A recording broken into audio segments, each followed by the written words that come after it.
अस्सलाम वालेकुम dear students, welcome to mind legacy. कल हम लोगों ने देखा था डेफिनेशंस मैट्रिक्स की, order of a matrix, row and column of a matrix और इक्वल मैट्रिसेस। आज हम लोग देखेंगे एक्सरसाइज 1.1। सबसे पहले हम उसका क्वेश्चन नंबर 1 देखते हैं, जिसमें हम लोगों को कहा गया कि हम लोगों ने फाइंड करना है ऑर्डर ऑफ अ मैट्रिक्स। तो हम लोगों ने देखा था कि एक हमारे पास मैट्रिक्स कब होता है, जब हमारे पास रियल नंबर की वैल्यूज़ हों और उसे स्क्वायर ब्रैकेट की फॉर्म में लिखा जाए, तो वो हमारे पास होता है मैट्रिक्स। और फिर हमने देखा था order of a matrix. Order of a matrix हमारे पास क्या होता है कि नंबर ऑफ कॉलम्स और नंबर ऑफ रोज किसी भी मैट्रिक्स के अंदर जो हमारे पास हॉरिजॉन्टल वे में जो लिखा होता है वो हमारे पास होती हैं रोज, और जो हमारे पास वर्टिकल वे में लिखा होता है वो होते हैं हमारे पास कॉलम्स। और सबसे पहले हम लोग जब ऑर्डर ऑफ अ मैट्रिक्स लिखते हैं, इसमें हम लोग पहले लिखते हैं नंबर ऑफ रोज और फिर लिखते हैं हम लोग नंबर ऑफ कॉलम्स। जैसे कि हमारे पास ये वाला मैट्रिक्स है, इसमें हमारे पास 2 नंबर ऑफ रोज हैं और 2 ही नंबर ऑफ कॉलम्स हैं, तो हम इसको कहेंगे ये हमारे पास 2/2 का ऑर्डर है।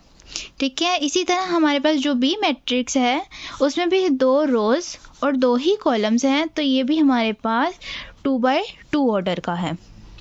नेक्स्ट हम लोग देखते हैं, तो हमारे पास इसमें 1 रो है और 2 कॉलम्स हैं, तो इसका जो ऑर्डर होगा हमारे पास वो 1/2 होगा, यानी कि 1 रो और 2 कॉलम्स। नेक्स्ट हम लोग अपना देखते हैं मैट्रिक्स, तो हमारे पास इसमें 3 रोज हैं और 1 कॉलम है, तो इसका हमारे पास ऑर्डर होगा 3/1। हमारे पास नेक्स्ट मैट्रिक्स है ई वाला। ई वाले मैट्रिक्स में देखें तो हमारे पास 3 रोज हैं और 2 कॉलम्स हैं, तो इसका हमारे पास ऑर्डर होगा 3/2। नेक्स्ट देखते हैं हम लोग, हमारे पास जो एफ मैट्रिक्स है, इसमें अगर हम लोग देखें हमारे पास सिर्फ एक ही एंट्री मौजूद है, यानी कि हमारे पास एक ही रो है और एक ही कॉलम है, तो इसको जो हम ऑर्डर देंगे वो होगा हमारा 1/1। ठीक है, यानी कि हमारे पास एक ही रो है और एक ही कॉलम है, तो हम लोग इसे 1/1 का नाम देंगे। नेक्स्ट हमारे पास जो एच मैट्रिक्स है, इसमें हमारे पास 2 रोज हैं और 3 कॉलम्स पाए जा रहे हैं, तो हम लोग इसको नाम देंगे 2/3 का। ठीक है, ये हमारा था ऑर्डर ऑफ मैट्रिक्स का क्वेश्चन। सो स्टूडेंट्स, नेक्स्ट हम देखते हैं क्वेश्चन नंबर 2। इसमें हमें वो क्या कहता है कि हम लोगों ने देखना है कि हमारे पास जो मैट्रिसेस हैं वो इक्वल हैं या नहीं, या कौन कौन से मैट्रिसेस जो हैं हमारे पास इक्वल हैं। सबसे पहले हम देखते हैं ए मैट्रिक्स। हम लोगों ने जब लास्ट टाइम इसकी डेफिनेशन पढ़ी थी, तो हम लोगों ने देखा था कि इसमें नंबर ऑफ रोज और कॉलम्स यानी कि ऑर्डर ऑफ अ मैट्रिक्स ये हमारे पास सेम होना चाहिए और कोरस्पॉन्डिंग एंट्रीज भी हमारे पास सेम होनी चाहिए। हमारा सबसे पहले जो मैट्रिक्स है वो मैट्रिक्स ए है। अब हम इन सब मैट्रिसेस में देखते हैं कि हमारे पास कौन सा ऐसा मैट्रिक्स है जो ए मैट्रिक्स के बराबर होगा। तो इसमें हम लोग देखते हैं, तो जो सी वाला मैट्रिक्स है वो हमारे पास ए वाले मैट्रिक्स से इक्वल है। अब ए वाले मैट्रिक्स के वो कैसे इक्वल है, हमारे पास जो ए वाला मैट्रिक्स है उसमें है हमारे पास 3 और जो सी वाला मैट्रिक्स है उसमें हमारे पास 5 - 2, जिसको हम लोग देखें तो हमारे पास 3 बनता है।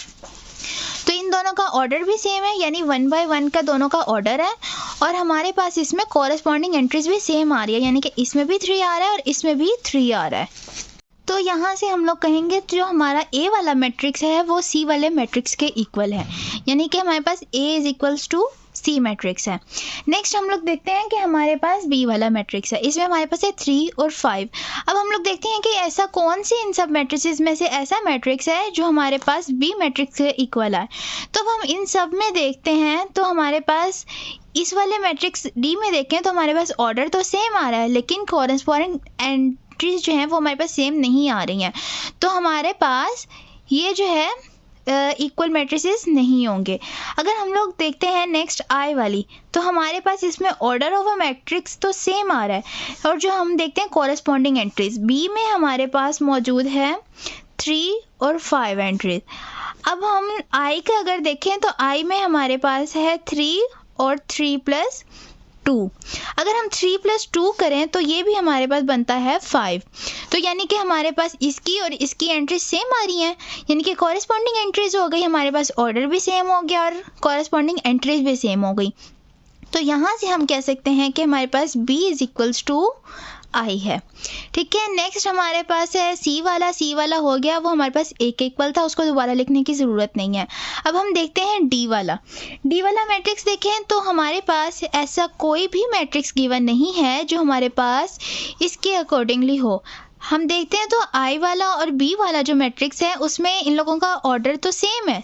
डी वाले मैट्रिक्स के अकॉर्डिंगली ऑर्डर तो बी वाले का भी 1/2 है और इसका भी 1/2 है और डी वाले का भी 1/2 है, लेकिन इसमें हमारे पास कॉरेस्पॉन्डिंग एंट्रीज नहीं आ रही, तो ये डी वाला मैट्रिक्स हमारे पास किसी भी मैट्रिक्स के इक्वल नहीं होगा। नेक्स्ट मैट्रिक्स हमारे पास है ई वाले में हमारे पास 2/2 का ऑर्डर है।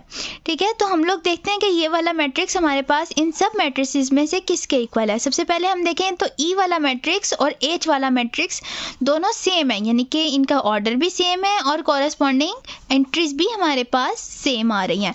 तो हम लोग सबसे पहले कहते हैं कि ई वाला मैट्रिक्स हमारे पास एच वाले मैट्रिक्स के इक्वल है। अगर इसी तरह हम लोग ई वाले मैट्रिक्स को ही देखें तो ये हमारे पास जे वाले मैट्रिक्स के इक्वल भी है, यानी कि हमारे पास जो ई वाला मैट्रिक्स है वो था हमारे पास 4 0 6 2 और जो जे वाला मैट्रिक्स था वो हमारे पास था 2 + 2 2 + 4 2 - 2 और 2 + 0। तो हम इसको जब सॉल्व आउट करेंगे तो हमारे पास जो इसमें एंट्रीज आएंगी वो आएंगी 4 6 0 और 2। तो ये हमारे पास सेम वही एंट्रीज आ रही हैं जो हमारे पास ई में है। तो हम लोग कहेंगे कि ई वाला मैट्रिक्स हमारे पास एच के इक्वल भी है और जे के इक्वल भी है। नेक्स्ट हमारे पास आता है एफ वाला मैट्रिक्स। एफ वाले मैट्रिक्स में अगर हम देखें हमारे पास जो है 2 रोज और 1 कॉलम गिवन है, यानी कि इसका ऑर्डर हमारे पास आएगा 2/1 का। तो हम लोग अगर इन सब एंट्रीज में से देखें कि हमारे पास कौन से वाला मैट्रिक्स ऐसा आ रहा है जो एफ के इक्वल हो, तो हम जी वाला मैट्रिक्स यहाँ पर देखते हैं। हमारे पास जी वाले मैट्रिक्स में था, सबसे पहले हम देखते हैं कि एफ वाला मैट्रिक्स, एफ में हमारे पास है 2 और 6। अब अगर हम जी वाला मैट्रिक्स लें तो उसमें हमारे पास आ रहा है 3 - 1 और 3 + 3। जब इसको हम सॉल्व आउट करें तो हमारे पास 2 और 6 ही आएगा, जिसमें हमारे पास ऑर्डर भी सेम आ रहा है और हमारे पास कॉरेस्पॉन्डिंग एंट्रीज भी आ रही हैं एफ और जी में।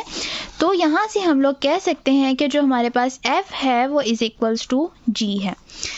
नेक्स्ट हमारे पास एच वाला मैट्रिक्स भी हो गया, जो हम लोगों ने कहा था कि हमारे पास ई और जे के इक्वल है।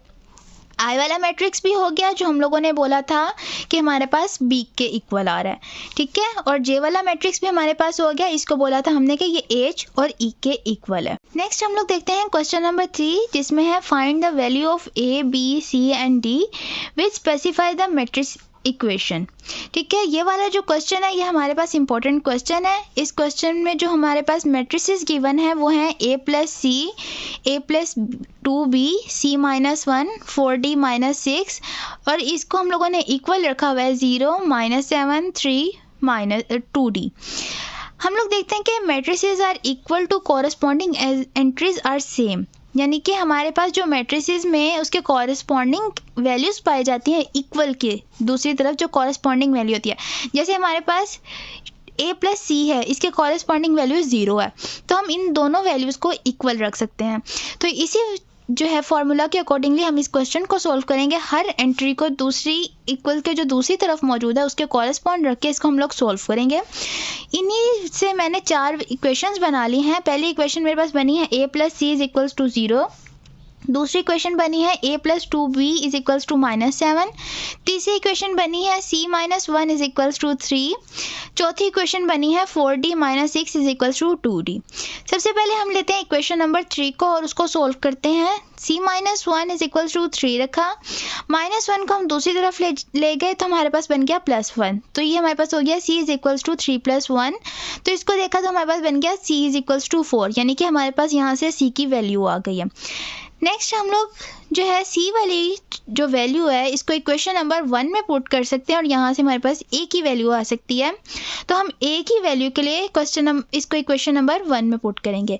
हमारे पास था इक्वेशन नंबर 1 में a + c = 0, a प्लस सी की वैल्यू लगाई जो थी 4 इज इक्वल्स टू 0। हमारे पास यहाँ पर प्लस वाली वैल्यू हो तो इक्वल के दूसरी तरफ जाके माइनस वाली वैल्यू बन जाती है, तो हम लोगों ने इसको इसी तरह सॉल्व किया तो हमारे पास ए की वैल्यू आ गई a माइनस 4। नेक्स्ट हम लोग लेते हैं by equation number 2। Equation number 2 हमारे पास थी a plus 2b is equals to -7। अब हमारे पास इस वाली इक्वेशन में a की वैल्यू गिवन है जो कि -4 है, हमने a की जगह उसकी वैल्यू पुट कर दी plus 2b is equals to -7। हमारे पास यहाँ पर 2b ऐसे ही रहा और हम लोग जो -4 है इसको दूसरी तरफ ले गए तो हमारे पास बन गया +4, यानी कि ये हमारे पास इक्वेशन बनी है 2b इज इक्वल्स टू -7 + 4। जब -7 + 4 को सॉल्व किया तो हमारे पास आंसर आया -3। यहाँ पर 2 हमारे पास मल्टीप्लाई हो रहा था, दूसरी तरफ जाके डिवाइड हो जाएगा, तो जो हमारे पास b की वैल्यू आएगी वो -3/2 आ जाएगी। देखते हैं इक्वेशन नंबर 4, इससे हम लोग निकालेंगे d की वैल्यू। तो इक्वेशन नंबर 4 हमारे पास थी 4d - 6 is equals to 2d।